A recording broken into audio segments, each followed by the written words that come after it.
അയ്യുഹന്നാസ് ഇത്തഖുല്ലാഹ ഹഖ്ക തുഖാതി വലാ തമൂതുന്ന ഇല്ലാ വഅൻതും മുസ്ലിമൂൻ. അഊദു ബില്ലാഹി മിനശ് ശൈത്വാനിർ റജീം. ബിസ്മില്ലാഹിർ റഹ്മാനിർ റഹീം. വഅദ്ദിൻ ഫിന്നാസി ബിൽഹജ്ജി യഅതൂക റിജാലൻ വഅലാ കുല്ലി ദാമിരിൻ യഅതീന മിൻ കുല്ലി ഫജ്ജിൻ അമീഖ്.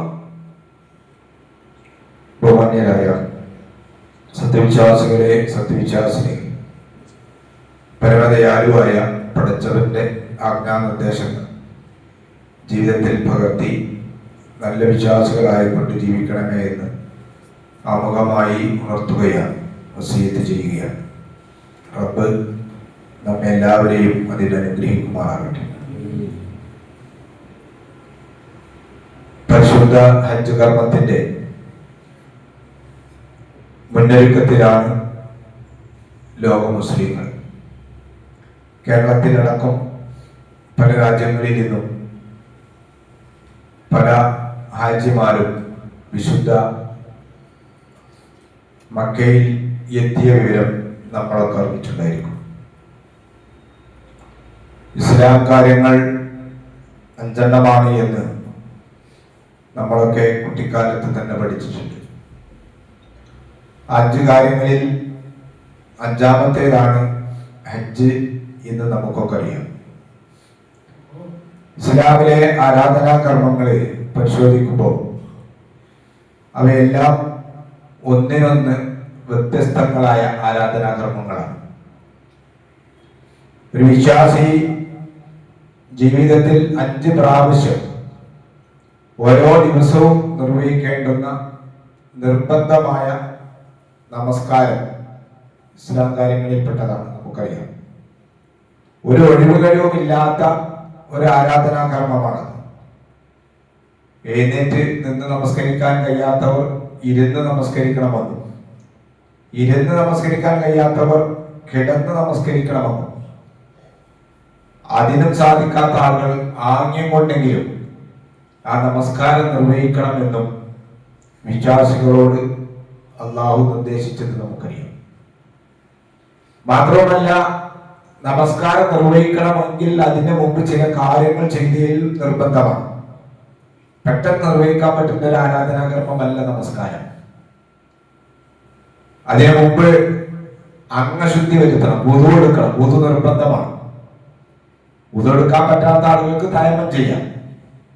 അവന്റെ ഔറത്ത് മറക്കണം, വസ്ത്രം ശുദ്ധിയായിരിക്കണം, നമസ്കരിക്കുന്ന സ്ഥലവും ശുദ്ധിയായിരിക്കണം, കിബിലക്ക് തിരിയണം, ഇങ്ങനെ സമയമാകണം. ഇങ്ങനെ ഒരുപാട് നിബന്ധനകൾ ആ നമസ്കാരം നിർവഹിക്കുവാൻ അല്ലാഹു അവന്റെ പ്രവാചകനും നിർദ്ദേശിച്ചിട്ടുണ്ട്.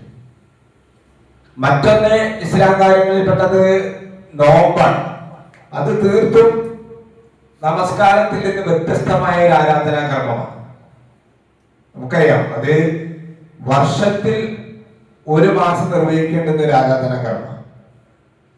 അതിന് വുദു ആണെന്നില്ല, അതുപോലെ തന്നെ വൃത്തിയുള്ള വസ്ത്രം ധരിച്ചോളണമെന്നൊന്നുമില്ല. അങ്ങനെ ഒരു നിസ്കാരത്തിന്റെ ഒരു നിബന്ധനയും അതിനത്ര ബാധകമല്ല. മറ്റൊന്ന്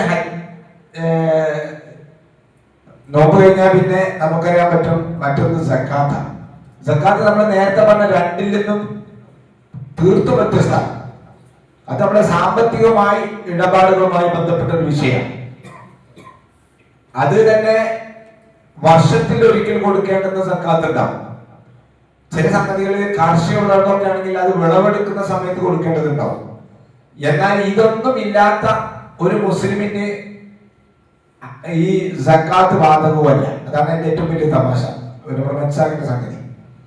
ഒരു പാവപ്പെട്ട മനുഷ്യൻ അയാൾ ജീവിച്ച് മരിക്കുന്നത് വരെ അയാള് പാവമാണെങ്കിൽ സക്കാത്തിന്റെ നൽകാൻ ബാധ്യസ്ഥനായ ഒരു മനുഷ്യനല്ലെങ്കിൽ അയാൾ സക്കാത്ത് കൊടുക്കേണ്ട വേണ്ട. 5-ാമത്തത് ഹജ്ജാണ്. ഹജ്ജ് എന്ന് പറയുമ്പോൾ ജീവിതത്തിൽ ആയുസ്സിനിടയിൽ ഒരിക്കൽ ചെയ്താൽ മതി. അത് നിങ്ങൾ ആലോചിച്ച് നോക്കി. ആ ആരാധനാ കർമ്മത്തിന്റെ പ്രത്യേകത ഒരുപാട് സവിശേഷതകളുണ്ട്. നമ്മളിപ്പോ നമസ്കാരമാണെങ്കിലും നോമ്പാണെങ്കിലും സക്കാത്താണെങ്കിലും ഒരുപാട് വ്യത്യസ്തമാണ്. ഹജ്ജിനെ സംബന്ധിച്ചിടത്തോളം അതിന്റെ പ്രത്യേകത എന്താ വെച്ചിട്ടുണ്ടെങ്കിൽ, നേരത്തെ പറഞ്ഞതുപോലെ പാവപ്പെട്ടവന് അയാൾ ജീവിതത്തിൽ ഹജ്ജ് ചെയ്തോളുന്നില്ല. കാരണം എന്താ, സാമ്പത്തികമായും ശാരീരികമായും യാത്രാ സൗകര്യങ്ങളും ലഭിച്ച ഒരു മനുഷ്യൻ ജീവിതത്തിൽ ഒരിക്കൽ നിർവഹിക്കേണ്ടുന്ന ഒരു ആരാധനാ കർമ്മമാണ്. അപ്പൊ പാവങ്ങളെ സംബന്ധിച്ചിടത്തോളം രണ്ട് ഇസ്ലാം കാര്യങ്ങൾ ചിലപ്പോൾ ചെയ്യാൻ സാധിച്ചു കൊള്ളണമെന്നില്ല. അയാൾക്ക് കുറ്റമല്ല, കാരണം രണ്ടിനും അയാള് അതിന്റെ ബാധ്യതകൾ വന്നിട്ടില്ല എന്നുള്ളതാണ്. പിന്നെ ഒന്നാമത്തേത്, ഇസ്ലാം കാര്യങ്ങളിൽ ഒന്നാമത്തേത് എല്ലാവരും ചെയ്യേണ്ട സംഗതിയാണ്. അത് അശ്ഹദു അല്ലാ ഇലാഹ ഇല്ലല്ലാഹു അശ്ഹദു അന്ന മുഹമ്മദൻ റസൂലുള്ളാഹ്. ജീവിതത്തിൽ അല്ലാഹു അല്ലാതെ ആരാധ്യനില്ല എന്നും മുഹമ്മദ് റസൂലുള്ളാഹി സ്വല്ലല്ലാഹു അലൈഹി വസല്ലം പ്രവാചകനാണ് എന്നും ജീവിതത്തിലൂടെ കാണിച്ചു കൊടുക്കാനുള്ളതാണ്. പലപ്പോഴും ആളുകൾ മനസ്സിലാക്കുന്നത് ഷഹാദത്ത് കലിമയിൽ ഇസ്ലാം കാര്യത്തിൽ ഒന്നാമത്തേത് ഈമാൻ കാര്യമായിട്ടാണ് പലപ്പോഴും എണ്ണാറ്. അങ്ങനെ കണക്കാക്കുന്നത്, എണ്ണുന്നില്ലെങ്കിൽ കണക്കാക്കുന്നത്. ശരിക്കും ഒന്നാമത്തതിന്റെ സ്ഥാനവും പ്രാധാന്യവും ഉണ്ട്. അതെന്താ, നമ്മുടെ ജീവിതം കൊണ്ട് നമ്മൾ കാണിച്ചു കൊടുക്കുക. ലാ ഇലാഹ ഇല്ലല്ലാഹ് മുഹമ്മദ് റസൂലുള്ളാഹ്.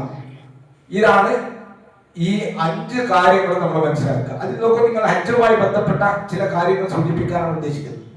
ഹജ്ജ് എന്ന് പറയുമ്പോൾ മറ്റ് ആരാധനാ കർമ്മങ്ങളെ പോലെയല്ല. അത് ദുൽഹിജ്ജ 8 മുതൽ 12 വരെ അല്ലെങ്കിൽ 13 വരെ, 12 തീർക്കാവുന്നതാണ്.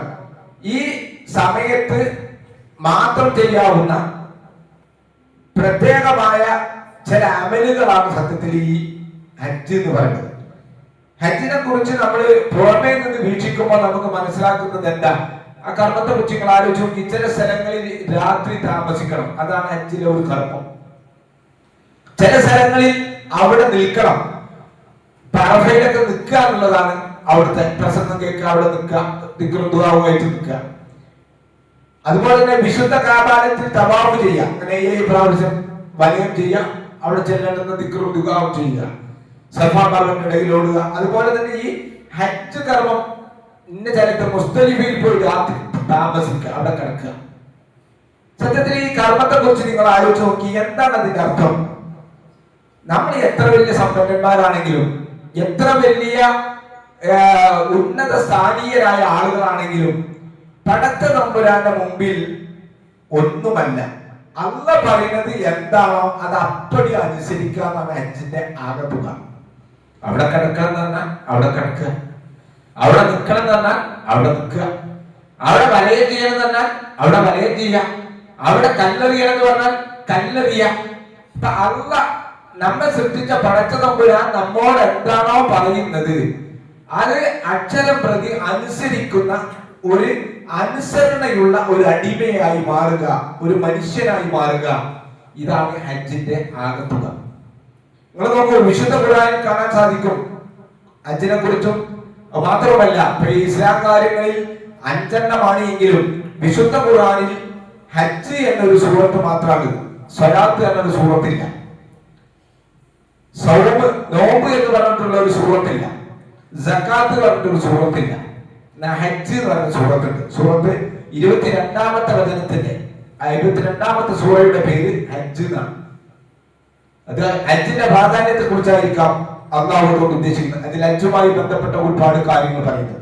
ഞാൻ ഓതിയ ആയത്തും സൂറത്ത് ഹജ്ജിലെ 27-ാമത്തെ വചനമാണ്. ഇവിടെ അള്ളാഹു തന്നെ സൂചിപ്പിക്കുന്നത് ആദ്യമല്ല ഹജ്ജ വല്ലുംറത്തിലില്ല. സൂറത്ത് അൽ-ബഖറയിൽ അള്ളാഹു സൂചിപ്പിക്കണം ഹജ്ജും ഉംറയും നിങ്ങൾ പൂർണ്ണമാക്കി ചെയ്യുക. ഹജ്ജിന്റെയും ഉംറയെയും ചേർത്തുകൊണ്ടാണ് അള്ളാഹു തന്നെ വിശദീകരിച്ചിരിക്കുന്നത്. പ്രവാചക സല്ലല്ലാഹു അലൈഹി വസല്ലം ജീവിതത്തിനിടയിൽ ആകെ ഒരു ഹജ്ജ് കർമ്മം ചെയ്തിട്ടുള്ളൂ. അതന്നെ ഹിജ്റ 10-ാം വർഷം. പിന്നീട് അധികകാലം പ്രവാചക സല്ലല്ലാഹു അലൈഹി വസല്ലം ജീവിച്ചിട്ടില്ല. ഹജ്ജത്തിൽ അവിടെ പ്രവാചക സല്ലല്ലാഹു അലൈഹി വസല്ലം ഹജ്ജ് കർമ്മം നിർവഹിച്ചപ്പോൾ പറഞ്ഞു, ഖുദൂ അന്നി മനാസിക്കക്കും, നിങ്ങൾ ശരിക്ക് എന്റെ ഹജ്ജിലെ ഓരോ കർമ്മങ്ങളും സൂക്ഷ്മമായി നിങ്ങൾ പഠിക്കുക എന്ന് പ്രവാചക സല്ലല്ലാഹു അലൈഹി വസല്ലം സഹാബികളോട് പറയുകയും ചെയ്തു. എന്നാൽ ഉംറ പ്രവാചക സല്ലല്ലാഹു അലൈഹി വസല്ലം പണ്ഡിതന്മാർ വിശദീകരിക്കുന്നത് 3 ഉംറ ചെയ്തിട്ടുണ്ടെന്ന്, ഹജ്ജ് ജീവിതത്തിൽ ഒരിക്കലും സുഖം ചെയ്തിട്ടുള്ളത്. അപ്പൊ ഈ ഹജ്ജ് നിർബന്ധമാണ് എന്ന കാര്യത്തിൽ ആർക്കും അഭിപ്രായ വ്യത്യാസമില്ല. പണ്ഡിതന്മാർക്ക് സാമ്പത്തികമായും ശാരീരികമായും യാത്രാ സൗകര്യങ്ങളും ലഭിച്ചിരിക്കുന്ന ഒരു വിശ്വാസിക്ക് ജീവിതത്തിൽ ഒരിക്കൽ ചെയ്യൽ നിർബന്ധമാണ്, ഒന്നിൽ കൂടുതൽ പ്രാവശ്യം ചെയ്യാം. എന്നാൽ ഉംറ നിർബന്ധമാണോ അല്ലേ? ഇതിൽ പണ്ഡിതന്മാർക്ക് രണ്ട് അഭിപ്രായങ്ങളുണ്ട്. ചില ആളുകൾ പറഞ്ഞു ഹജ്ജിന് ഒത്ത യോഗ്യതകളെ ഒരു മനുഷ്യന് വിശ്വാസിക്ക് ഒക്കുകയാണെങ്കിൽ അയാൾ ഹജ്ജ് പോലെ ഉംറ നിർവഹിക്കലും നിർബന്ധമാണ് എന്ന് പറഞ്ഞ പണ്ഡിതന്മാരുണ്ട്. എന്നാൽ മറ്റു ചില പണ്ഡിതന്മാർ പറഞ്ഞു ഹജ്ജിനെ പോലെ നിർബന്ധമുള്ള ഒരു കാര്യമല്ല ഉംറ, നിർവഹിക്കാവുന്ന വളരെ പുണ്യകരമായ ഒരു കാര്യമാണ് എന്നും പണ്ഡിതന്മാർ ഇതുമായി ബന്ധപ്പെട്ടുകൊണ്ട് സൂചിപ്പിക്കുന്നത്. എനിക്ക് സൂചിപ്പിക്കാനുള്ളത് പ്രിയപ്പെട്ട സഹോദരന്മാരെ, സഹോദരികളെ, ജീവിതത്തിൽ സാമ്പത്തികമായും ശാരീരികമായും ഒക്കെ സൗകര്യമുള്ള ആളുകൾ ജീവിതത്തിൽ ഒരിക്കലെങ്കിലും വിശുദ്ധ കഅബയും അതുപോലെ തന്നെ ഉംറ കർമ്മവും ഹജ്ജിന് സാധിക്കുന്ന ആളുകൾ ജീവിതത്തിൽ ഒരിക്കൽ ചെയ്യണമെന്ന് വളരെ അതിന്റെ കൃത്യമായ അവബോധത്തോടുകൂടി നിങ്ങളോട് സൂചിപ്പിക്കുകയാണ്. റസൂലുള്ളാഹി സ്വല്ലല്ലാഹു അലൈഹി വസല്ലം പറഞ്ഞു അൽ ഉംറത്തു ഇലൽ ഉംറത്തി കഫാറത്തു ബൈനഹുമാ. ഒരു ഉംറന്റെ ഇടയിൽ, രണ്ട് ഉംറന്റെ ഇടയിൽ മനുഷ്യൻ ചെയ്തു പോയിരിക്കുന്ന പാപങ്ങളൊക്കെ അല്ലാഹു തആല പുറത്തു തരുന്ന ഉംറ എത്രയും ചെയ്യാം, പുണ്യകരമായ സംഗതിയാണ്. റസൂൽ സ്വല്ലല്ലാഹു അലൈഹി വസല്ലം സൂചിപ്പിച്ചിട്ടുണ്ട്. എന്താ ഹജ്ജ് ചെയ്തുകൊണ്ടുള്ള ഫലം എന്താ? എന്തിനാ അങ്ങനെ ചില ആളുകൾ പറയും. ഇപ്പൊ സാധാരണ രീതിയിൽ ഗവൺമെന്റ് തലത്തിൽ ഹജ്ജിന് പോകണമെങ്കിൽ തന്നെ 4 ലക്ഷത്തിലധികം രൂപയാണ്. പ്രൈവറ്റ് പോകുകയാണെങ്കിൽ 8 ലക്ഷത്തോളം രൂപ അതിന് വേണം. അപ്പൊ ഇത്രയും വലിയൊരു സംഖ്യ മുടക്കി അതിന് പോകേണ്ടതുണ്ടോ എന്ന് ചില ആളുകളെങ്കിലും ഈ യുക്തിപരമായി കൊണ്ട് ചിന്തിക്കുന്നുണ്ട്. പക്ഷെ നമ്മൾ മനസ്സിലാക്കേണ്ടത് സംഗതി, അള്ളാഹു നമ്മോട് പറഞ്ഞിരിക്കുന്ന ഒരു കർമ്മം, ആ കർമ്മം കൊണ്ട് അള്ളാഹു ഉദ്ദേശിക്കുന്നത് മനുഷ്യനെ ശുദ്ധീകരിക്കാനാണ്, ദിക്റുന്നയാണ്. ഹജ്ജിലെ എല്ലാ കർമ്മങ്ങളും അള്ളാഹിനെ കുറിച്ചുള്ള ഓർമ്മയാണ്, അള്ളാഹിനോട് പ്രാർത്ഥിക്കുകയാണ്. മനുഷ്യൻ ചെയ്തു പോയിരിക്കുന്ന തെറ്റുകുറ്റങ്ങൾ, നമ്മളൊക്കെ ചെയ്തു പോയ ഓരോരുത്തരും ചെയ്ത തെറ്റുകൾ പടച്ചവന്റെ മുമ്പിൽ ആണ് ഇറക്കി വെക്കണം. ആ ഇറക്കി വെച്ചിട്ട് പടച്ചവനോട് നമ്മൾ എല്ലാ പാപങ്ങളും ഇറക്കി വെച്ച് പടച്ചവനോട് തോപ ചെയ്യുന്ന വളരെ അസുലഭമായ സന്ദർഭമാണ് ഹജ്ജ് എന്ന് പറയുന്നത്. ഇത് റസൂൽ സല്ലല്ലാഹു അലൈഹി വസല്ലം പറഞ്ഞു അൽ ഹജ്ജുൽ മബ്റൂർ ലൈസ ലഹു ജസാഉൻ ഇല്ല ജന്നത. എന്താ ഹജ്ജ് ചെയ്തിട്ട് കാര്യം? റസൂലുള്ള പറഞ്ഞത് മബ്റൂറായ ഒരു ഹജ്ജ്, പുണ്യകരമായ ഒരു ഹജ്ജ് കർമ്മം നിർവഹിച്ചാൽ അയാൾക്ക് ഒരു കൂലിയുമില്ല, സ്വർഗമല്ലാതെ. അപ്പൊ സ്വർഗം ലഭിക്കാവുന്ന ഒരു പ്രവർത്തനമാണ് ഹജ്ജ് എന്ന് പ്രവാചകൻ സ്വല്ലല്ലാഹു അലൈഹി വസല്ലം നമുക്ക് സൂചിപ്പിച്ചു തന്നു. ഈ മബ്റൂറായ ഹജ്ജ് എന്ന് പറഞ്ഞാൽ എന്താ?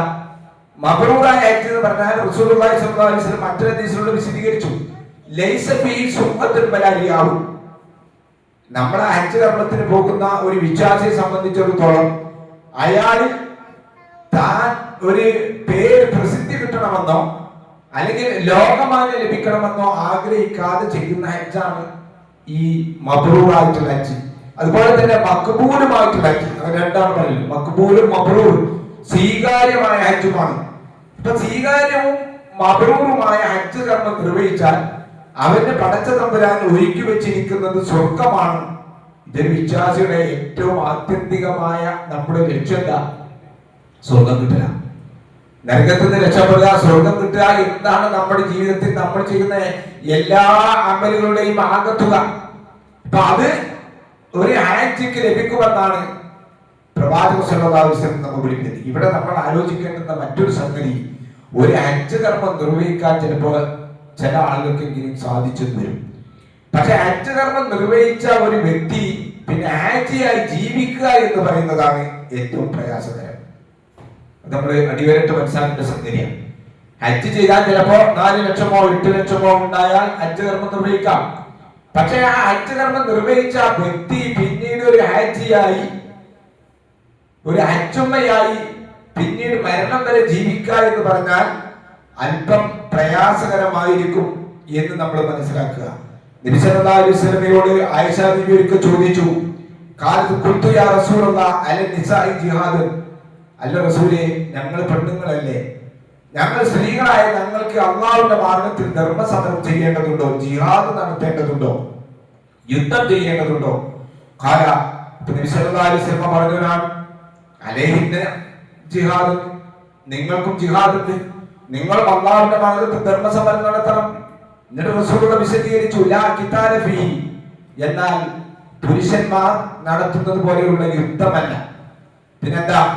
അൽ ഹജ്ജു വൽ ഉംറ, ഹജ്ജും ഉംറയുമാണ് പ്രവാചക സല്ലല്ലാഹു അലൈഹി വസല്ലം എന്ന് പറഞ്ഞാൽ സ്ത്രീകളെ സംബന്ധിച്ചിടത്തോളം വളരെ പുണ്യകരമായ ഒരു സംഗതിയാണ് ഹജ്ജും ഉംറയും എന്ന് നബി കരീം സല്ലല്ലാഹു അലൈഹി വസല്ലം ഇതിലൂടെ നമുക്ക് പഠിപ്പിച്ചിട്ടുണ്ട്.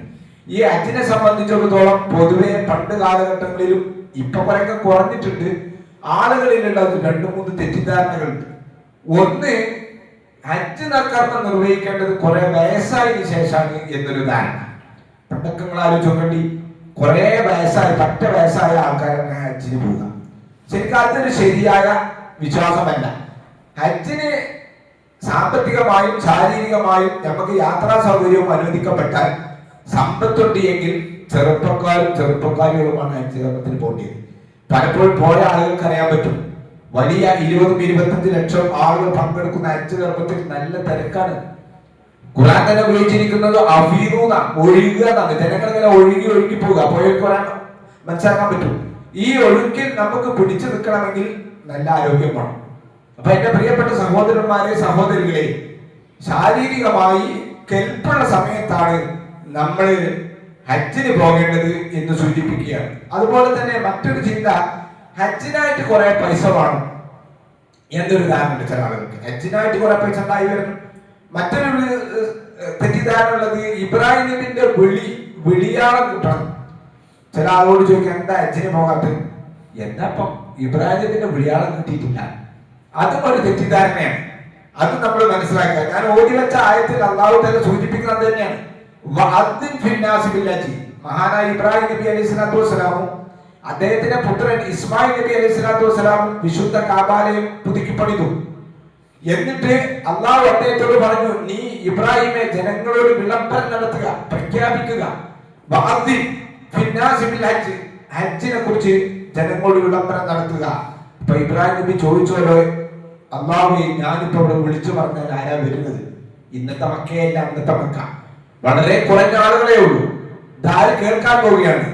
അപ്പൊ അള്ളാഹു അദ്ദേഹത്തിനോട് മറുപടി പറഞ്ഞു പോലും ഹദീസുകളിൽ കാണാൻ സാധിക്കും, ഇബ്രാഹിമെ, നീ വിളംബരം നടത്തിയാൽ മാത്രം മതി, ജനങ്ങളെ എത്തിക്കേണ്ടുന്ന ഉത്തരവാദിത്വം എനിക്കാണ്. ഇത് നിങ്ങൾ നോക്കൂ, നൂറ്റാണ്ടുകൾക്ക് മുമ്പ്, 4000 വർഷങ്ങൾക്ക് മുമ്പ് മഹാനായ ഇബ്രാഹിം നബി അലൈഹി സ്വലാത്തു വസ്സലാമിന്റെ ആ വിളംബരത്തിന്റെ പ്രതികരണമായി ഇതുവരെ ലക്ഷക്കണക്കിന് വിശ്വാസികളാണ് 10-200 രാജ്യങ്ങളിൽ നിന്ന് എല്ലാ വർഷവും ഹജ്ജ് കർമ്മത്തിൽ പോയിക്കൊണ്ടിരിക്കുന്നത്. ഇത് ഇബ്രാഹിം നബിയാണ്. ആളുകൾ കാൽനടയായിക്കൊണ്ട് വരട്ടെ. അതുപോലെ തന്നെ മെലിഞ്ഞ ഒട്ടകങ്ങളിലും അതുപോലെ തന്നെ വിദൂരമായ സ്ഥലങ്ങളിൽ നിന്നെല്ലാം അവർ ഹജ്ജ് കർമ്മത്തിന് വരട്ടെ എന്ന് ഇബ്രാഹിം നബി അലൈഹി സ്വലാത്തു വസ്സലാമിന്റെ വിളംബരമായി ഖുർആനിൽ നമുക്ക് കാണുവാൻ സാധിക്കും. ഹജ്ജ് കൊണ്ടുള്ള പ്രധാനമായ ഒരു ഉദ്ദേശം, നമ്മൾ നടത്തുന്ന എല്ലാ ആരാധനകർമ്മങ്ങളും, നിസ്കാരമാണെങ്കിലും നോമ്പാണെങ്കിലും സക്കാത്താണെങ്കിലും എല്ലാം അള്ളാഹു ഉദ്ദേശിക്കുന്നത് എന്താ? അതിന്റെ ഒരു ഉദ്ദേശം എന്താ? നമ്മൾ നന്നാകുക എന്നുള്ളതാണ്.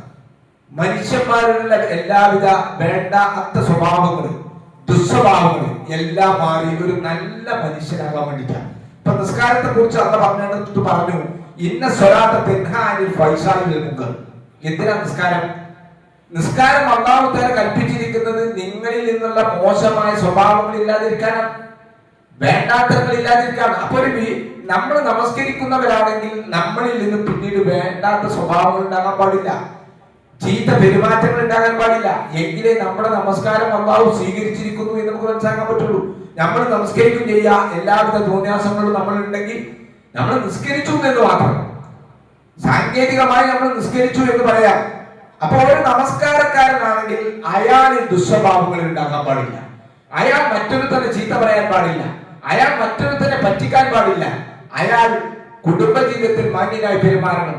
നല്ല മനുഷ്യനാകാനാണ് അള്ളാഹു നിസ്കരിക്കാൻ വേണ്ടി പറഞ്ഞിരിക്കുന്നത്. ഇനി നോക്കൂ നിങ്ങൾ, ഹജ്ജിനെ കുറിച്ച് റസൂൽ സല്ലല്ലാഹു അലൈഹി വസല്ലം പറഞ്ഞു, മൻ ഹജ്ജ ഫലം യർഫസ് ഫലം യഫ്സുഖ് റജഅ മിൻ ദുനൂബിഹി കയൗമി വലദതുഹു മൂന. ഒരു മനുഷ്യൻ ഹജ്ജ് കർമ്മം നിർവഹിച്ചു, ആ ഹജ്ജ് കർമ്മം നിർവഹിച്ചിട്ട് അവൻ വേണ്ടാത്തരങ്ങൾ ചെയ്തിട്ടില്ല, മോശമായ കാര്യങ്ങൾ ചെയ്തിട്ടില്ല, അങ്ങനെയെങ്കിൽ നവജാത ശിശുവിനെ പോലെയായിരിക്കും അവന്റെ മനസ്സ്. ഒരു നവജാത ശിശു എത്രമാത്രം തെറ്റിൽ നിന്ന് വിമുക്തനാണോ എന്നതുപോലെ ഒരു ഹാജി, ഒരു ഹാജുമ്മ അങ്ങനെ പരിശുദ്ധിയായി മാറണം. ഞാൻ സൂചിപ്പിച്ചല്ലോ, ഹജ്ജ് ചെയ്യലല്ല പണി, അതൊരു പണിയാണ്, അത് പ്രയാസം തന്നെയാണ്. പക്ഷെ ഹജ്ജ് ചെയ്തിരിക്കുന്ന ഒരു വ്യക്തി മരിക്കുന്നത് വരെ ഹാജിയായി ജീവിക്കുക എന്നുള്ളത് അത് വളരെ പ്രധാനപ്പെട്ട ഒരു സംഗതിയാണ്. അത് നമ്മൾ അതിന്റെ ഗൗരവം കളയരുത് എന്ന് കൊണ്ട് സൂചിപ്പിക്കണം. മറ്റൊന്ന് നോക്കൂ, നിങ്ങൾ ഹജ്ജിന്റെ ഒരുപാട് ലക്ഷ്യങ്ങളുണ്ട്. ഒന്നൊരു ഐക്യബോധം. നിങ്ങൾ നോക്കൂ, ഇന്നിപ്പോ നമ്മുടെ ഈ അടുത്ത ദിവസം കേരളത്തിൽ പോലും ഇല്ലേ ഒരു ദന്തൽ കോളേജിലെ വിദ്യാർത്ഥി ജാതി വിവേചനത്തിന്റെ പേരിൽ മരണപ്പെട്ടു.